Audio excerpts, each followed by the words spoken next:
Pendant 8 ans, mes parents ont dit, trouve un emploi stable comme ta sœur. J'ai arrêté de discuter. Le mois dernier, l'entreprise de traiteur de maman a travaillé pour le gala d'excellence des affaires. Le maître de cérémonie a annoncé, entrepreneur de l'année, Datastream AI, 850 millions d'euros. Je suis monté sur scène. Maman servait la table 12. Elle a laissé tomber tout le plateau. Le courriel de ma mère est arrivé un mercredi matin à 6h47.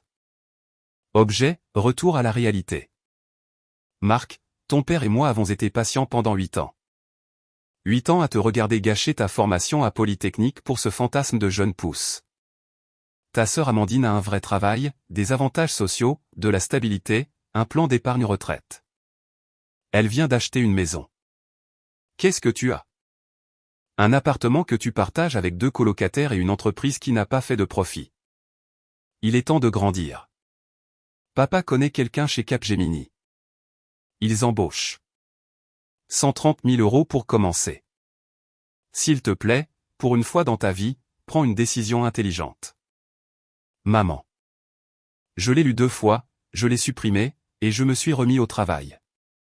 J'avais arrêté de me défendre il y a 3 ans. J'avais arrêté d'essayer d'expliquer ce que Datastream AI construisait. J'avais arrêté d'assister au dîner de famille où chaque conversation se terminait par des regards inquiets et des suggestions utiles concernant de vraies carrières. Mon téléphone a vibré. Ma sœur aînée. Tu as vu le courriel de maman? Oui, ai-je dit. Elle a de bonnes intentions, Marc. Elle est juste inquiète. Je sais. Est-ce que tu t'en sors financièrement? J'ai regardé autour de mon bureau, 19e étage, la Défense, baie vitrée du sol au plafond donnant sur la tour Eiffel au loin. Le logo de notre entreprise gravé dans le verre près de l'ascenseur. 127 employés. Revenu du dernier trimestre, 63 millions d'euros. Je vais bien, ai-je dit. Parce que si tu as besoin d'argent. Je n'ai pas besoin d'argent, Amandine. Et, je vérifie juste. Je t'aime. Je t'aime aussi. J'ai raccroché et j'ai fixé mon ordinateur portable. La tour First brillait sous le soleil du matin. Mon reflet semblait fatigué. J'avais 34 ans. J'avais passé 8 ans à construire quelque chose qui était sur le point de changer l'analyse de données d'entreprise pour toujours, et ma famille pensait que j'étais en échec. L'ironie était presque drôle. Presque. Cela a commencé quand j'avais 26 ans, fraîchement diplômé de Polytechnique avec un master en informatique. J'avais été recruté par Google, Facebook et Amazon. Des offres allant de 155 000 à 185 000 euros. Des options d'achat d'actions, de la nourriture gratuite, des tables de ping-pong, tout ce qu'un nouveau diplômé en technologie pouvait désirer. J'ai tout refusé. Mon colocataire de Polytechnique, David Sharma, avait une idée, un moyen d'utiliser l'apprentissage automatique pour prédire les goulets d'étranglement de données avant qu'ils ne fassent planter les systèmes. Cela semblait technique, ennuyeux, invendable. C'était aussi brillant. Nous avons lancé Datastream AI dans le garage de David à Montreuil. Salaire, 0 euros. Financement, 28 000 euros que nous avions économisés à nous deux. Personnel, 2 gars avec des ordinateurs portables et de l'ambition. Mes parents étaient horrifiés. Tu t'éloignes de Google, a dit papa lors du dîner du dimanche. Il était ingénieur électricien chez Thales. 41 ans dans la même entreprise, pension, stabilité, le rêve français. Pour lancer une entreprise avec David. J'ai dit, quel genre d'entreprise? Analyse de données, apprentissage automatique, algorithme prédictif pour les systèmes d'entreprise. Silence. Maman a parlé la première. Qu'est-ce que cela signifie en français? Nous aidons les entreprises à empêcher leurs systèmes informatiques de planter, et les gens paient pour ça. Ils le feront, ai-je dit. Papa a secoué la tête. Marc, 90% des jeunes pousses échouent la première année. Tu jettes un emploi à un salaire à 6 chiffres chez Google pour devenir une statistique. Peut-être, ai-je admis. Mais si ça marche. Si, a interrompu maman. C'est un grand si. Amandine a obtenu son diplôme 1 an après toi. Elle a pris un emploi chez Deloitte. Elle a une bonne mutuelle, un plan de retraite. Elle économise pour une maison. C'est à ça que ressemble le succès. Amandine était assise en face de moi. Elle semblait mal à l'aise. Maman, je suis sûr que Marc sait ce qu'il fait. Le sait-il? Maman m'a regardé. As-tu seulement une mutuelle? Pas encore, ai-je dit. Et s'il tombe malade? Et si ce truc de jeune pousse ne marche pas? Alors je trouverai un emploi, ai-je dit. Les entreprises embauchent toujours des ingénieurs. Mais ce n'était pas suffisant. Rien n'était jamais suffisant, sauf le chemin qu'ils avaient choisi pour Amandine. Le chemin sûr, le chemin stable. J'ai quitté le dîner tôt ce soir-là. J'ai commencé à quitter tous les dîners tôt. La première année a été brutale. David et moi vivions de pâtes et d'espoir. Nous avons construit notre premier prototype en 4 mois. Un système capable d'analyser les modèles de flux de données et de prédire les pannes de système jusqu'à 6 heures à l'avance. Nous l'avons testé sur de petites entreprises. Cela a fonctionné. Pas parfaitement, mais cela a fonctionné. Nous avons obtenu notre premier client au 7e mois. Une entreprise de commerce électronique de taille moyenne fatiguée que son site web plante pendant les soldes. Nous leur avons facturé 4 500 € par mois. Ils ont accepté. 3 mois plus tard, ils ont renouvelé. Ils ont doublé leur contrat à 9 000 €. Ils ont demandé si nous pouvions également gérer leur système de traitement des paiements. Nous avons embauché notre premier employé, puis notre deuxième. À la Toussaint, papa a demandé, alors, gagnes-tu de l'argent maintenant? Nous couvrons les dépenses, ai-je dit, ce qui était vrai. Revenu, 42 000 €. Dépenses, 41 000 €. Profit, 1 000 €. Ce n'est pas gagner de l'argent, a-t-il dit. C'est atteindre le seuil de rentabilité. C'est un progrès, ai-je dit. Amandine a été promue, a dit maman. Consultante senior. Salaire de 90 000 €. Elle finalise l'achat d'un appartement le mois prochain. C'est génial, ai-je dit, et je le pensais. Amandine travaillait dur. Elle méritait son succès. Quand achèteras-tu une maison, a demandé maman. Quand je serai prêt, ai-je dit. Tu as 27 ans. Ta sœur a acheté à 26 ans. J'ai arrêté d'aller au repas de famille après ça. La deuxième année a apporté une série de financements. 2,8 millions € d'une société de capital risque de Paris. Ils croyaient en notre technologie, croyaient en notre vision, voyaient ce que mes parents ne pouvaient pas voir. Nous résolvions un vrai problème pour de vraies entreprises. Nous avons embauché 15 employés supplémentaires, emménagé dans de vrais bureaux, lancé DataStream AI 2.0 avec des analyses prédictives avancées capables de prévoir les pannes de système jusqu'à 48 heures à l'avance. Notre liste de clients a grandi, 20 entreprises, puis 40, puis 60. Les revenus ont atteint 2,2 millions € cette année-là. À Noël, j'ai essayé d'expliquer à mes parents ce que nous avions accompli. Nous avons levé 2,8 millions € en capital risque, ai-je dit. Mais ce n'est pas ton argent, a dit papa. C'est l'argent des investisseurs. Que gagnes-tu, toi? Mon salaire est de 70 000 € maintenant. Maman a froncé les sourcils. Amandine gagne 110 000 € plus les primes. Tant mieux pour Amandine, ai-je dit. Elle est plus jeune que toi et gagne plus d'argent, a dit papa. Vois-tu le problème? Je voyais le problème. Ce n'était simplement pas celui qu'il pensait. Année 3, année 4, année 5. Nous avons grandi complètement, puis plus vite. Série B, 11 millions €, 65 employés. Série C, 33 millions €, 114 employés. Nous avons signé des contrats avec 3 entreprises du CAC 40. Notre technologie prévenait une moyenne de 47 pannes majeures de système par client et par an, leur économisant des millions en temps d'arrêt et en perte de revenus. Mais j'ai arrêté de parler de travail à mes parents. À quoi bon? Chaque conversation était la même. Quand vas-tu trouver un vrai travail? C'est un vrai travail, maman. Je veux dire, stable avec des avantages. Amandine est directrice maintenant. 130 000 €. Elle parle d'acheter une maison à Neuilly-sur-Seine. C'est merveilleux. Elle a 31 ans. Tu as 32 ans. Tu es toujours locataire. Je louais un appartement d'une chambre dans le quartier de Bastille pour 3 000 € par mois. J'aurais pu acheter une maison. J'aurais pu acheter 3 maisons, mais je réinvestissais tout dans l'entreprise. Chaque dollar, chaque ressource, chaque once d'énergie parce que nous construisions quelque chose qui importait. Les entreprises utilisant DataStream y rapportaient 89% de panne critique de système en moins, 94% de réduction des temps d'arrêt imprévus, 2,5 millions d'euros d'économies annuelles moyennes. Mais mes parents ne voulaient pas entendre de statistiques. Ils voulaient entendre que j'avais une contribution équivalente à un plan d'épargne retraite et un bureau d'angle dans une entreprise établie. Alors j'ai arrêté de leur dire quoi que ce soit. La 6e année a apporté la percée. Amazon nous a approchés. Ils voulaient intégrer notre technologie dans Amazon Web Services. Tout Amazon Web Services. Chaque serveur, chaque système, chaque client. Le contrat valait 45 millions d'euros sur 3 ans. Nous avons embauché 73 employés supplémentaires.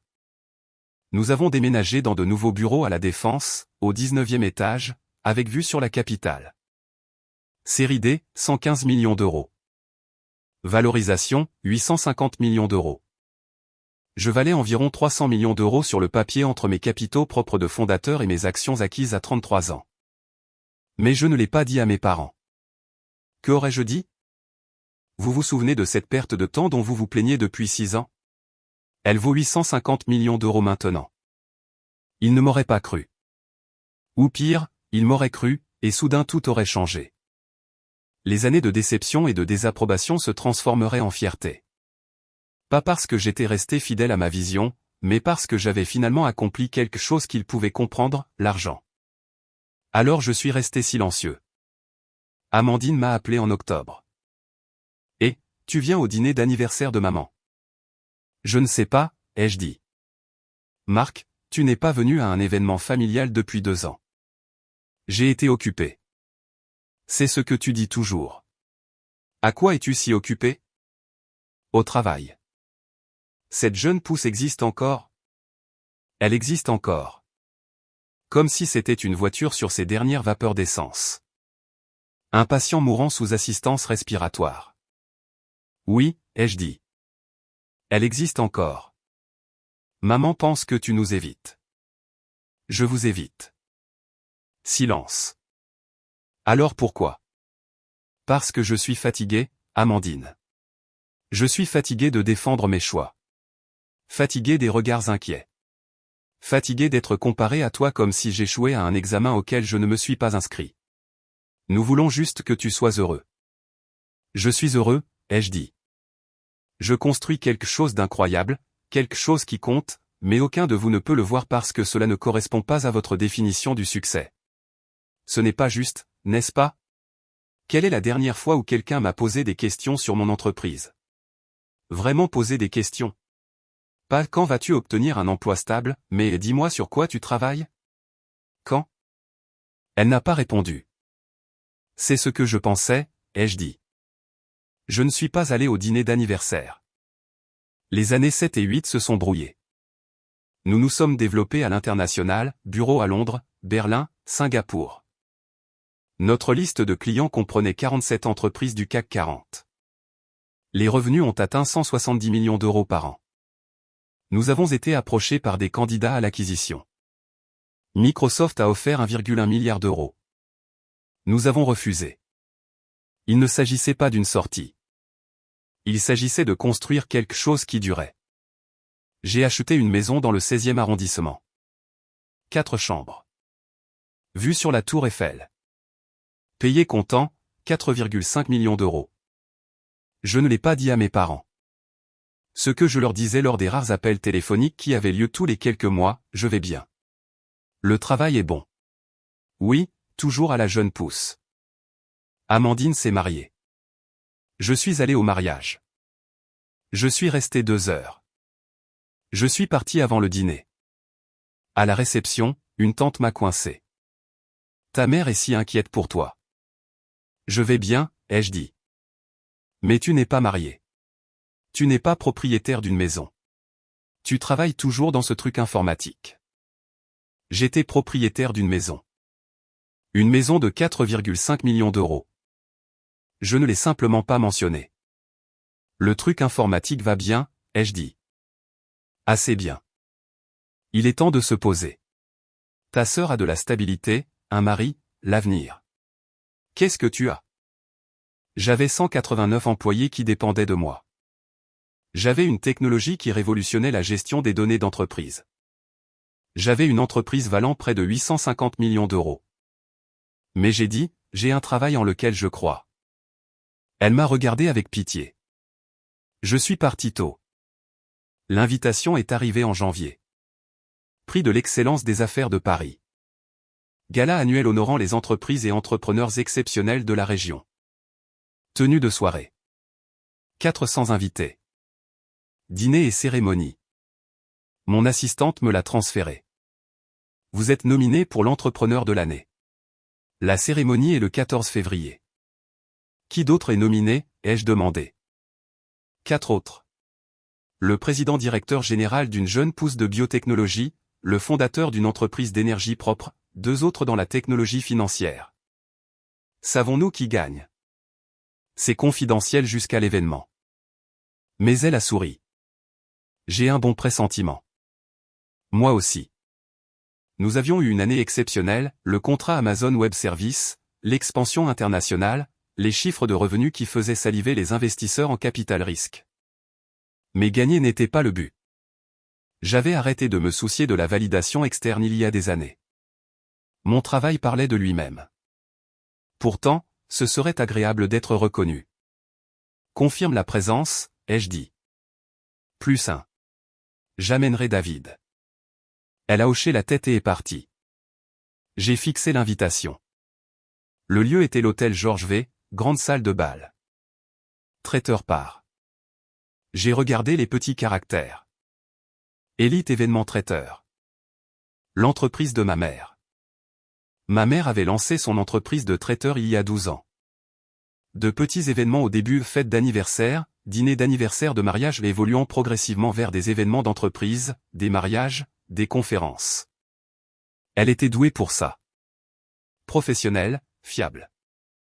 Son entreprise employait 15 personnes. Revenu d'environ 750 000 euros par an.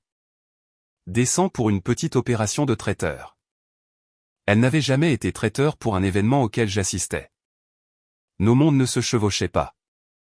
J'allais à des conférences technologiques et des réunions d'investisseurs, elle travaillait pour des mariages mondains et des dîners d'entreprise. Mais le prix de l'excellence des affaires de Paris était assez grand pour nécessiter un traiteur professionnel, et apparemment, ils avaient engagé Élite Événements. J'ai pensé à l'appeler, à la prévenir. Mais qu'est-ce que je dirais? Salut maman, je suis nominé pour l'entrepreneur de l'année lors d'un événement où tu es traiteur. Tu te souviens de cette jeune pousse que tu appelles une perte de temps depuis 8 ans? Il s'avère qu'elle vaut 850 millions d'euros. Surprise. Non. Mieux vaut laisser la soirée parler d'elle-même. Le 14 février est arrivé froid et clair. J'ai mis mon smoking. Tom Ford, parfaitement taillé, le genre de smoking qui murmurait l'argent sans le crier. David est venu me chercher en Uber. Il portait un smoking, lui aussi. Nous avions l'air d'appartenir à un film de James Bond. Nerveux, a-t-il demandé. Devrais-je l'être? Ta maman travaille à l'événement. Je sais. Vas-tu lui dire à l'avance? Non. Il a hoché la tête. Choix audacieux. Ce n'est pas audacieux. C'est juste. J'ai fini de m'expliquer. Si je gagne, elle verra. Si je ne gagne pas, rien ne change. Et si tu gagnes, alors peut-être qu'elle comprendra enfin. Nous sommes arrivés au Georges V à 18h30. La grande salle de bal était spectaculaire. Lustre en cristal, table ronde avec des nappes blanches. Chaque table asseyait 10 personnes. Des porte-noms à chaque place. J'ai trouvé ma table. Table 7. Section avant. Bon signe. David et moi nous sommes assis. Les autres sièges se sont remplis rapidement. Un président directeur général en biotechnologie. Un investisseur en capital risque. Un journaliste de French Web. Un professeur de Centrale. Un investisseur que j'avais rencontré à une conférence il y a 3 ans. Ils savaient tous qui j'étais. Mark Chen, DataStream AI, n'est-ce pas? J'ai lu à propos de votre contrat Amazon Web Services. Travail incroyable. Vous allez gagner ce soir. Je parierai de l'argent là-dessus. J'ai souri, serré des mains, fait la conversation. À 18h50, je l'ai vu. Ma mère. Portant l'uniforme noir et blanc de Elite Événement Traiteur. Cheveux tirés en arrière, professionnelle, efficace. Elle dirigeait son personnel près de l'entrée de la cuisine, pointant vers des tables, vérifiant des planchettes à pince. Elle ne m'avait pas encore vu. Je l'ai regardée se déplacer à travers la pièce. Elle s'est approchée de la table 12, a commencé à poser des assiettes d'entrée, saumon fumé, roquettes, quartier de citron. La table 12 était à 3 tables de la mienne assez proche pour que je puisse la voir clairement, assez loin pour qu'elle ne m'ait pas remarqué. Les lumières se sont légèrement tamisées. Le maître de cérémonie a pris la scène. Bonsoir à tous. Bienvenue au prix de l'excellence des affaires de Paris. Nous avons une soirée passionnante à venir. Le dîner sera servi sous peu, suivi de notre cérémonie de remise des prix. Nous honorons ce soir certaines des entreprises et des dirigeants les plus innovants de la région. Des applaudissements ont parcouru la salle. Le premier plat a été servi. J'ai mangé machinalement. Saumon, salade, pain. Ma mère se déplaçait de table en table. Professionnelle, invisible. C'était l'art d'un bon service traiteur, être présent sans être remarqué. À 19h45, les assiettes du dîner ont été débarrassées. Le dessert est arrivé. Mousse au chocolat, garniture de framboise. À 20h, les prix ont commencé. Notre premier prix ce soir est pour l'innovation en biotechnologie. Une femme de la table 31. Elle a fait un discours, remercié son équipe, s'est assise. Notre prochain prix est pour les pratiques commerciales durables. La Clean Energy Company. Un autre discours, plus d'applaudissements. Ma mère était près de la table 12, remplissant les verres d'eau. Et maintenant, a dit le maître de cérémonie, nous arrivons à notre honneur le plus prestigieux, le prix de l'entrepreneur de l'année de Paris. Ce prix reconnaît un individu qui a démontré une vision, un leadership et un impact exceptionnel dans la construction d'une entreprise qui non seulement atteint le succès financier, mais stimule également l'innovation et crée un changement significatif. Mon cœur battait la chamade. Les nominés de cette année représentent le meilleur de l'entrepreneuriat parisien. De la biotechnologie à la technologie financière en passant par l'intelligence artificielle, ces dirigeants façonnent l'avenir de leurs industries. Il a énuméré les 5 nominés. Mon nom était le 4e. Mark Chen, fondateur et président-directeur général de DataStream AI, une entreprise révolutionnaire d'analyse de données qui a transformé la façon dont les entreprises gèrent et prédisent la performance des systèmes. Applaudissements polis. Ma table a applaudi avec enthousiasme. J'ai regardé la table 12. Ma mère versait de l'eau pour une femme en robe rouge. Elle n'avait pas entendu mon nom, ou si elle l'avait entendu, elle ne l'avait pas relié à son fils. Et le gagnant est. Le maître de cérémonie a ouvert une enveloppe, a fait une pause dramatique. Mark Chen, DataStream AI. La salle a éclaté en applaudissements. Je me suis levé, j'ai lissé ma veste, j'ai commencé à marcher vers la scène. En passant devant la table 12, je l'ai vue. Ma mère, tenant un pichet d'eau, fixant la scène où le maître de cérémonie lisait mon nom à nouveau. Puis elle a baissé les yeux. Elle m'a vu passer devant sa table. Nos yeux se sont croisés. Son visage est devenu complètement blanc. Sa bouche s'est ouverte. Le pichet d'eau a basculé dans sa main. Puis elle a regardé à nouveau la scène où ma photo était apparue sur l'écran massif derrière le podium, Mark Chen, qui est fondateur DataStream AI. Valorisation de l'entreprise, 850 millions d'euros. Le pichet a glissé de sa main. Pour tomber au ralenti. A frappé le sol. C'est brisé. L'eau et le verre ont explosé sur la moquette. La femme en robe rouge a bondi, sa robe trempée. D'autres invités se sont retournés pour regarder. Ma mère restait figée, fixant le verre brisé à ses pieds. J'ai continué à monter les escaliers vers la scène. Le maître de cérémonie m'a serré la main, m'a donné le prix.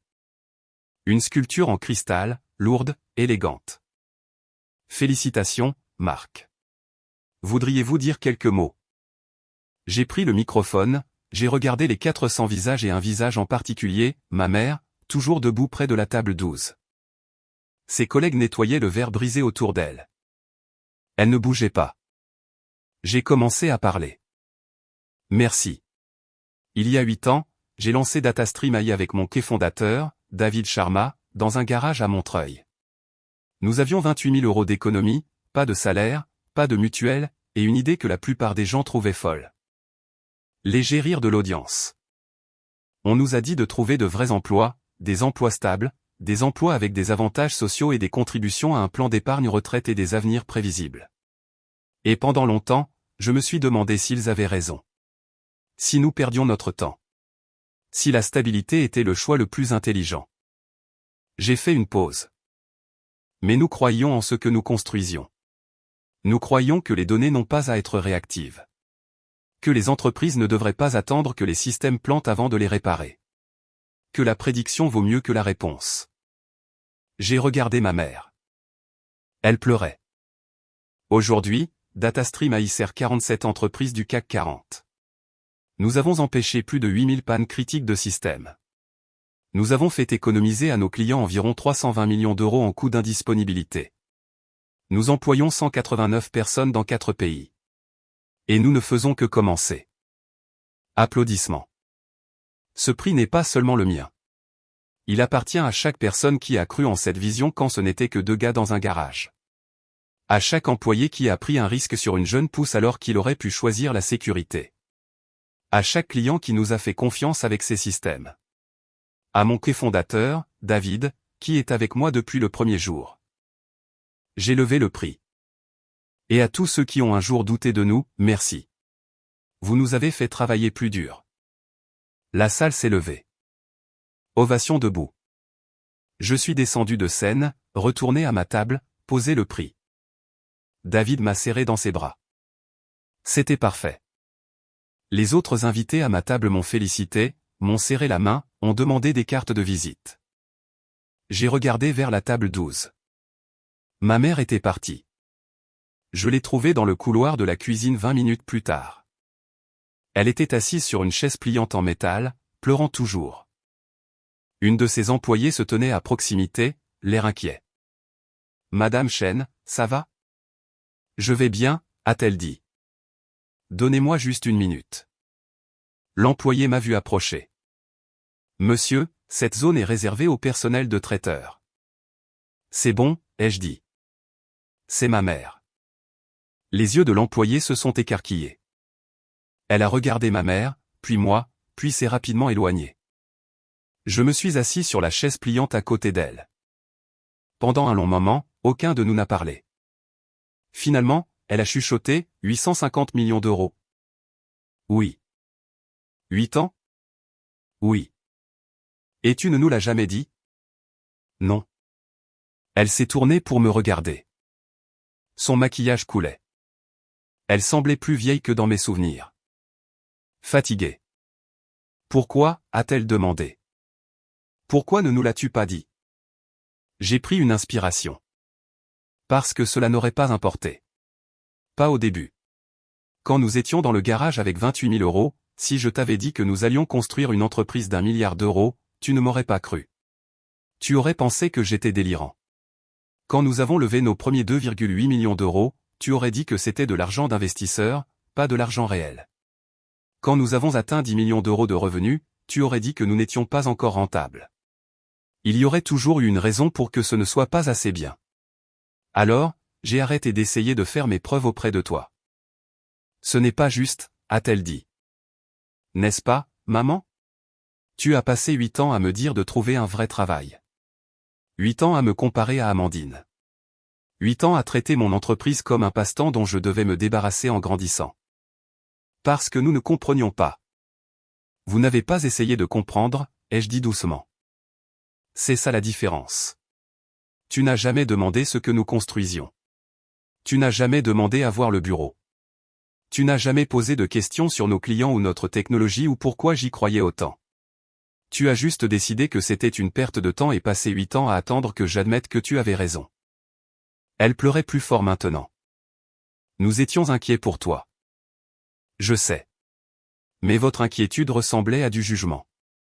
Votre préoccupation ressemblait à de la déception. Et après un moment, j'ai juste arrêté de venir parce que cela faisait moins mal que de sentir constamment que je vous décevais. Tu ne nous décevais jamais, a-t-elle chuchoté. Ce n'est pas ce que j'ai ressenti.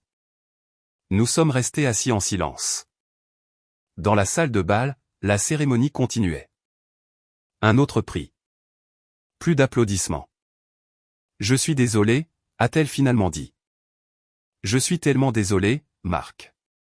Nous avions tort sur tout. Sur la jeune pousse, sur tes choix, sur...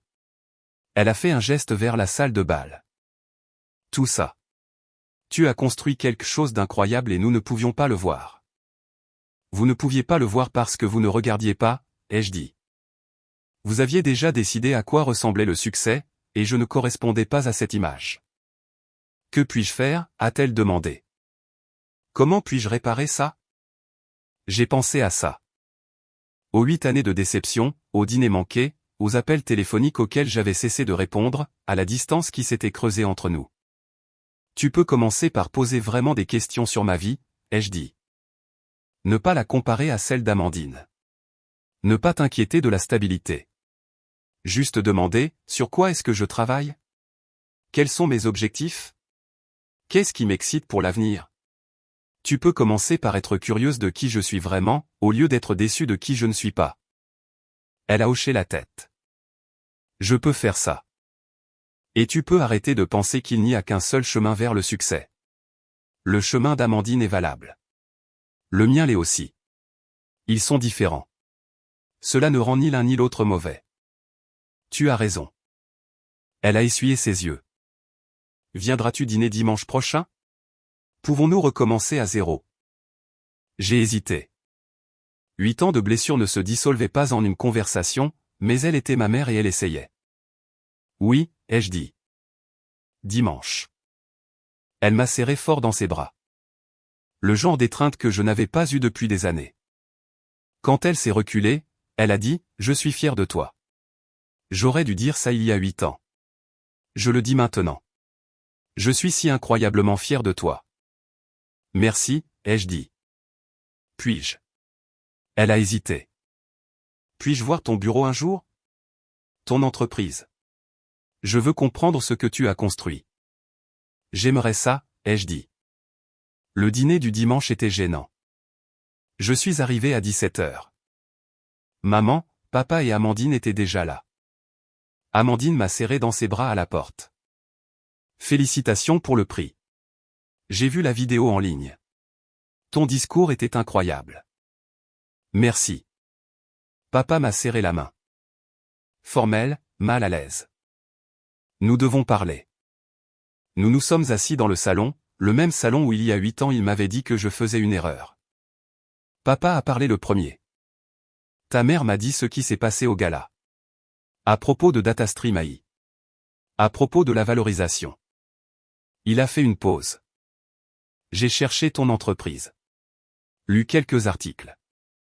Vous avez été présenté dans les Échos, French Web, Le Figaro quelquefois, ai-je dit. Pourquoi ne nous l'as-tu pas dit? La même question que maman avait posée. Un ton différent. Pas blessé. Confus. Parce que vous n'écoutiez pas, ai-je dit simplement. Et au moment où vous auriez pu écouter, je n'avais plus envie de partager. C'est juste, a-t-il dit doucement. Nous n'écoutions pas. Nous avions une idée de ce à quoi ta vie devait ressembler, et quand cela ne correspondait pas à cette idée, nous avons supposé que tu étais en difficulté. Nous avions tort. Oui, ai-je dit. Vous aviez tort. Amandine a pris la parole. Pour ce que ça vaut, je n'ai jamais pensé que tu échouais. Je ne savais juste pas comment leur tenir tête quand ils étaient si inquiets pour toi. J'ai regardé ma sœur. Elle avait toujours été coincée au milieu. L'enfant doré qui n'avait jamais demandé la comparaison. Je sais, ai-je dit. Je ne t'en veux pas. Maman a apporté le dîner. Rôti de bœuf braisé, purée de pommes de terre, le repas qu'elle avait préparé chaque dimanche pendant 20 ans. Nous avons mangé principalement en silence. Puis papa a dit, parle-nous de DataStream. Vraiment. Dis-nous. Que fait ton entreprise? Alors, je l'ai fait. Je leur ai parlé des analyses prédictives, des algorithmes d'apprentissage automatique qui pouvaient voir des modèles que les humains manquaient, du contrat Amazon Web Services, de l'expansion internationale, des vies que nous avions indirectement sauvées en prévenant des pannes critiques de systèmes dans les hôpitaux, les réseaux électriques et les systèmes financiers. Je leur ai parlé de notre équipe, les brillants ingénieurs de Polytechnique, de Centrale, de HEC, l'équipe de vente qui avait signé 47 contrats du CAC 40, les responsables de la réussite des clients qui travaillaient jour et nuit pour s'assurer que notre technologie tenait ses promesses. Je leur ai parlé de l'avenir, des lancements de produits prévus pour l'année prochaine, des industries dans lesquelles nous nous développions, de l'introduction en bourse potentielle dans 18 mois. Ils écoutaient. Écoutaient vraiment.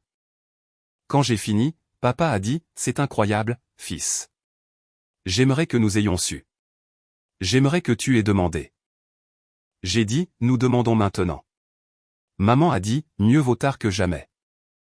J'ai souri. Un petit sourire, mais réel. Oui, ai-je dit. Mieux vaut tard que jamais. 3 mois plus tard, je les ai invités au bureau. Tous les 3. Maman, papa, Amandine. Ils sont arrivés à 10 h du matin un mardi. Je les ai rencontrés dans le hall. 19e étage, ai-je dit alors que nous entrions dans l'ascenseur. Les portes se sont ouvertes sur la zone de réception de DataStream AI. Mur en verre, mobilier moderne. Notre logo gravé dans l'acier brossé. Bienvenue chez DataStream, a dit la réceptionniste. Monsieur Chen, vos invités sont là. Merci, Maria. Je leur ai fait faire le tour.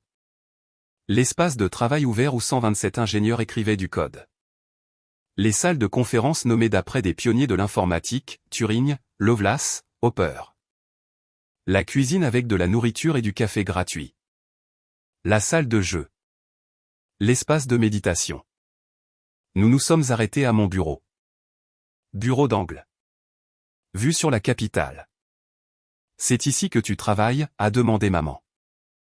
La plupart des jours, ai-je dit. Quand je ne suis pas en réunion. Elle a marché jusqu'à la fenêtre, a regardé Paris.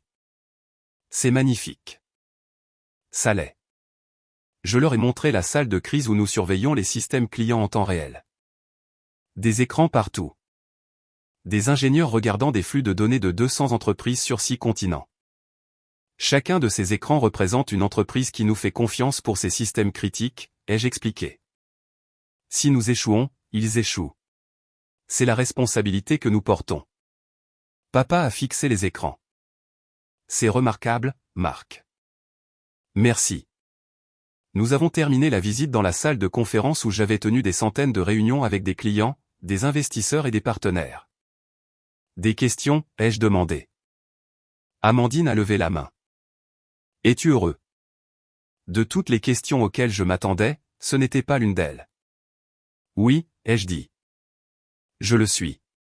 Ce travail compte pour moi. Ces gens comptent pour moi. Chaque jour, nous résolvons des problèmes qui font que le monde fonctionne un peu mieux. Cela vaut plus que n'importe quel salaire ou titre. C'est tout ce que nous avons jamais voulu pour toi, a dit maman. Que tu sois heureux. Nous étions juste confus sur ce à quoi cela ressemblait. Je sais, ai-je dit. Papa s'est levé, a marché vers moi, a tendu la main. Je l'ai serré. Je suis désolé, a-t-il dit. D'avoir douté de toi.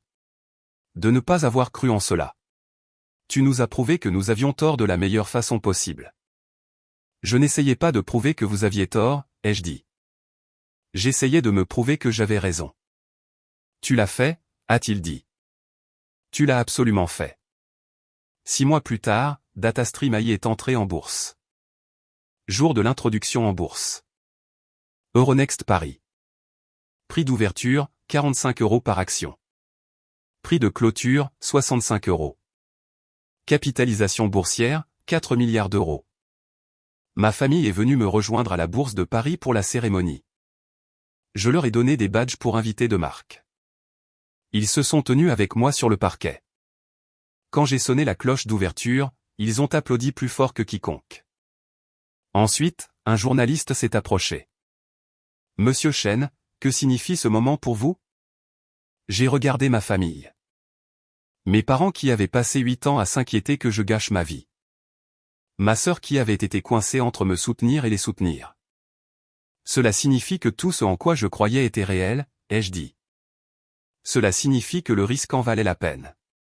Cela signifie que se faire confiance quand personne d'autre ne le fait peut mener à quelque chose d'extraordinaire. Un conseil pour les aspirants entrepreneurs? J'ai pensé au garage, aux pattes, aux doutes, aux années à construire quelque chose alors que tout le monde me disait d'arrêter. Construisez ce qui compte pour vous, ai-je dit. Pas ce qui semble sûr pour les autres. Pas ce qui correspond à la définition du succès de quelqu'un d'autre. Construisez ce en quoi vous croyez. Et si les gens doutent de vous, laissez-les faire. Leur doute ne définit pas votre réalité. L'entrevue s'est terminée. Nous sommes allés dîner dans un restaurant sur les Champs-Élysées. Cher, festif. Papa a levé son verre. À Marc. Qui savait ce qu'il faisait depuis le début, même quand nous ne pouvions pas le voir. À Marc, a répété tout le monde. Nous avons trinqué. Maman s'est penchée et a serré ma main. Je suis si fier de toi. Je sais, maman. Non, a-t-elle dit. Je veux dire, je suis fier de qui tu es, pas seulement de ce que tu as construit. Tu es resté fidèle à toi-même même quand c'était difficile.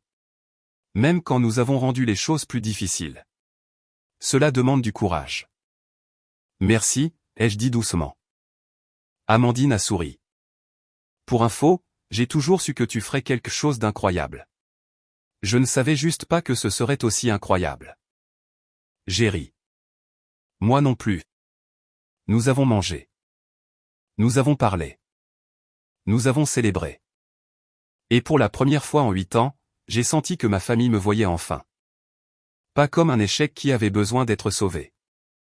Pas comme un exemple à ne pas suivre concernant le risque et l'instabilité. Mais comme quelqu'un qui avait construit quelque chose de réel.